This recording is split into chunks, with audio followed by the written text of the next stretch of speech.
नमस्कार मंडळी, कसे आहात?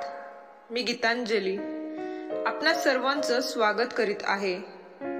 मंडळी, स्वतःला काय हवंय ते स्वतःलाच जेव्हा कळत नाही तेव्हा तीच परिस्थिती खऱ्या परीक्षेची असते. परीक्षा स्वतःच्या स्वभावाची, परीक्षा स्वभावातल्या धीराची.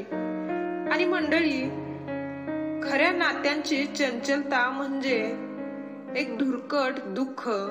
जे हवंय ते नाही मिळालं की दुःख हे होणारच, पण नक्की काय नाही मिळालं म्हणून दुःख होतंय हे माहित नसेल तर त्याहून जास्त दुःख होतं.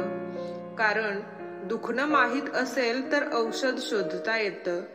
जमिनीवर चालणारा माणूस समुद्रात बुडताना आपल्या पायाला तळ लागत नाही ही त्याची खंत असते, आणि पायाला तळ लागला तर श्वास घेता येणार नाही ही त्याची व्यथा असते. दोन्हीकडे ही कोंडीच, आणि ही कोंडी आयुष्यात एकदा का होईना सर्वांच्या वाट्याला येऊन जाते. मंडळी, खरं तर माणूस दुःखालाही सामोरं जायला तयार होतो, पण दुःख किती आणि कुठपर्यंत सहन करायचं हे माहित नसणं हेच दुःखातलं दुःखाहून मोठं दुखणं. दुःखातही माणसाला स्थैर्य देतं. मंडळी, जगातील कुठलीच गोष्ट ही परिपूर्ण नाही. परमेश्वराने सोनं निर्माण केलं, चाफ्याची फुलंही त्यानंच निर्माण केली.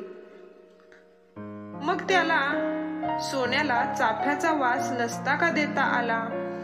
मंडळी, अपूर्णतेतही काही मजा आहे. आणि मंडळी, आयुष्याची मजा घेण्याची कला सर्वांनी शिकून घेतली पाहिजे. एकदा का ही कला अवगत करून घेतली की आयुष्य जगणं खूप सोपं आणि आनंददायी होईल. धन्यवाद.